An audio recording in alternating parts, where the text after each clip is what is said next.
G'day and welcome back. This is part 2 of the series showing how dishonest Eric Dubay is, allegedly.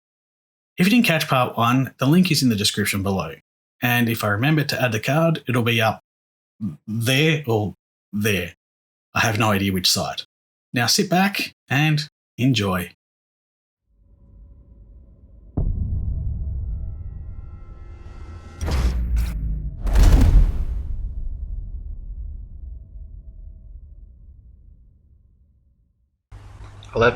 A surveyor and engineer of 30 years published in the Birmingham Weekly Mercury stated, "I am thoroughly acquainted with the theory and practice of civil engineering."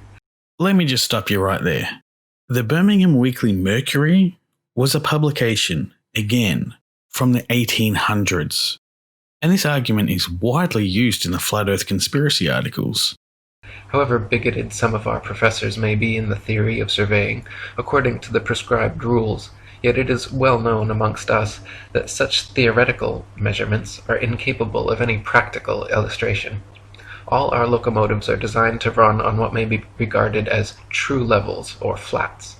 There are, of course, partial inclines or gradients here and there, but they are always accurately defined and must be carefully traversed. An engineer from the 1800s gets it wrong. What about the countless others that have gotten it right? No mention of them, other than to call them bigoted. But anything approaching to 8 inches in the mile, increasing as the square of the distance, could not be worked by any engine that was ever yet constructed. Taking one station with another, all over England and Scotland, it may be stated that all the platforms are on the same relative level. The distance between eastern and western coasts of England may be set down as 300 miles. The key word here being relative.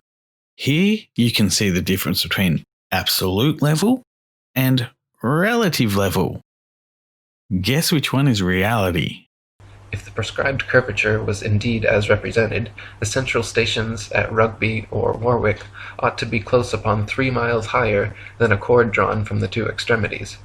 If such was the case, there is not a driver or stoker within the kingdom that would be found to take charge of the train.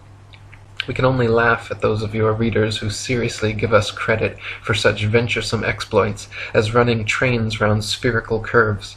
Horizontal curves on levels are dangerous enough. Vertical curves would be 1,000 times worse, and with our rolling stock constructed as at present, physically impossible. This was exactly the same argument that Eric used for number 10. Hell, it was probably the same engineer who wrote the last article he cited. The dates seem to line up well enough. 12. The Manchester Ship Canal Company published in the Earth Review stated, "It is customary in railway and canal constructions for all levels to be referred to a datum which is nominally horizontal and is so shown on all sections. It is not the practice in laying out public works to make allowances for the curvature of the earth." I looked for a copy of this publication, and you know what I found? Nothing. Not a goddamn thing. I even went to page 2 of Google search. Page 2! What I did find, however, is the completion date of said canal. December 7, 1893, meaning if such a publication did exist, it is again from the 1800s. 13. In a 19th century French experiment, 19th century. What is it with you in the 1800s? Anyway, continue. By MMBO and Arago, a powerful lamp with good reflectors was placed on the summit of Desierto las Palmas in Spain, and able to be seen all the way from Capri on the island of Ibiza. Since the elevation of the 2 points were identical and the distance between covered nearly 100 miles, if the Earth were a ball 25,000 miles in circumference, the light should have been more than 6,600 feet, 1.25 miles, below the line of sight. Fucking wrong. I couldn't find, nor could Google find, a place called Capri. However, I don't need a real location to prove this wrong, as we have all the information we need. We have the height of both the observer and the target, as well as the distance between them. Plug in them into the curvature app, and we can clearly see that 401 meters That's 1,315 feet to those still living in the past, of the target is still visible. That doesn't even take refraction into account. 14. The Lieutenant Colonel Portlock experiment used oxyhydrogen Drummond's lights and heliostats to reflect the sun's rays across stations set up across 108 miles of St. George's Channel. If the Earth were actually a ball 25,000 miles in circumference, Portlock's light should have remained hidden under 1.5 miles of curvature. Wrong again, for exactly the same reasons as last time. Of these 200 proofs, they sure do seem to repeat a lot, don't they? 15. If the Earth were truly a sphere 25,000 miles in circumference, airplane pilots would have to constantly correct their altitudes downwards so as to not fly straight off into outer space. I'll let someone else field this one. Desert File? Gravity, you fucking retard! Gravity! Have you ever heard of fucking gravity? Gravity! Gravity! Thank you.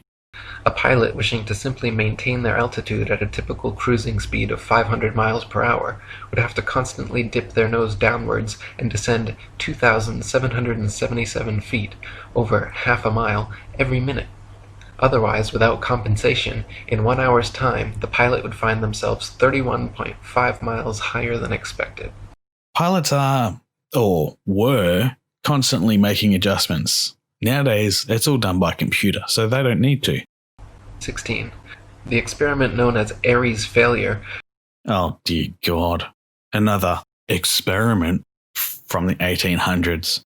This ought to be good. Proved that stars move relative to a stationary Earth and not the other way around.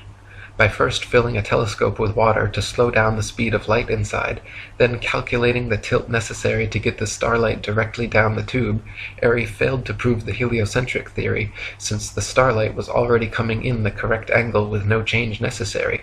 This is so intellectually dishonest, I don't even know where to begin. The experiment itself was in no way attempting to prove the stars being static. Rather, it was designed to prove the existence of the ether. All this experiment proved that was the ether does not exist. Eric has taken this experiment way out of context and cherry-picked only the parts of it that suit his narrative. And instead proved the geocentric model correct. 17. Olbers' paradox states that if there were billions of stars, which are suns, the night sky would be filled completely with light. Again with the 1800s. Seriously, this is quite ridiculous. I mean, sure, Eric's video is quite old, but it's not that old. So why does he keep relying on data from over a century ago? As Edgar Allan Poe said, "Were the succession of stars endless, then the background of the sky would present us a uniform luminosity, since there could exist absolutely no point in all that background at which would not exist a star." I really don't care what Edgar Allan Poe's views on cosmology were, considering he was a poet and not an astronomer. In fact, Olbers' paradox is no more a paradox than George Airy's experiment was a failure.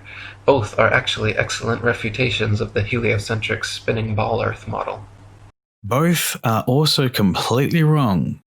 You see, it wasn't until 1912 that the expanding universe model was even first thought of. And through observation, it is now the most widely accepted version of the universe.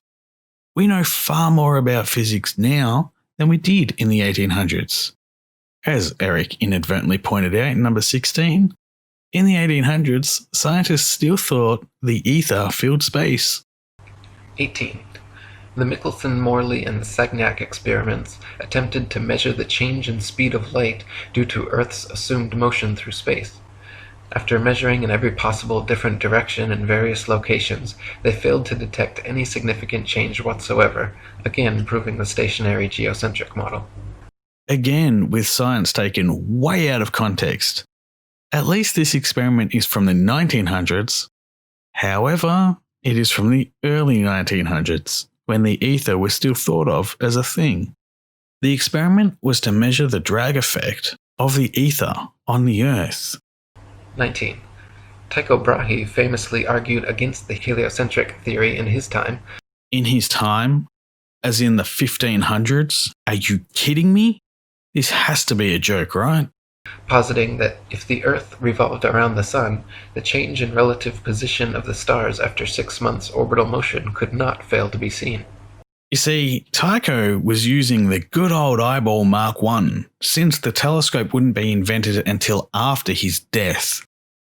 I wonder if Eric thinks that the tech we have now is and has always been the same tech from hundreds of years ago.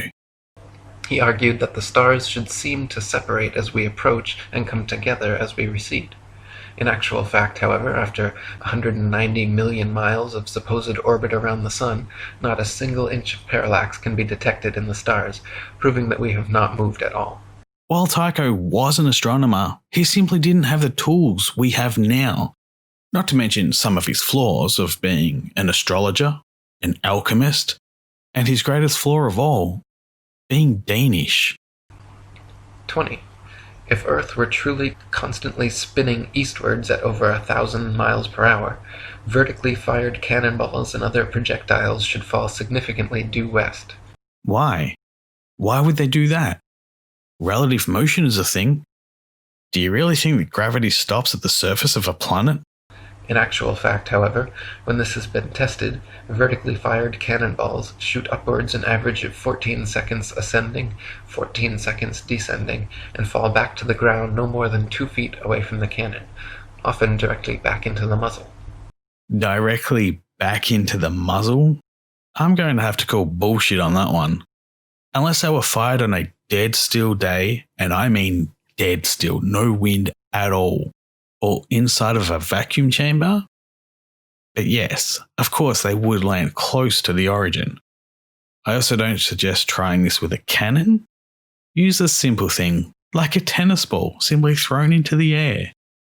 Thankfully that was number 20, which brings us to the close of part 2 of this series. What the hell have I got myself into here? Thank you all so much for watching. And as always, a special thanks to Purple Haze and Pyramid Head for their continuing support over on Patreon. And to you, dear viewer, I would suggest you always get your information from updated sources. Until next time, friends, don't be a dick.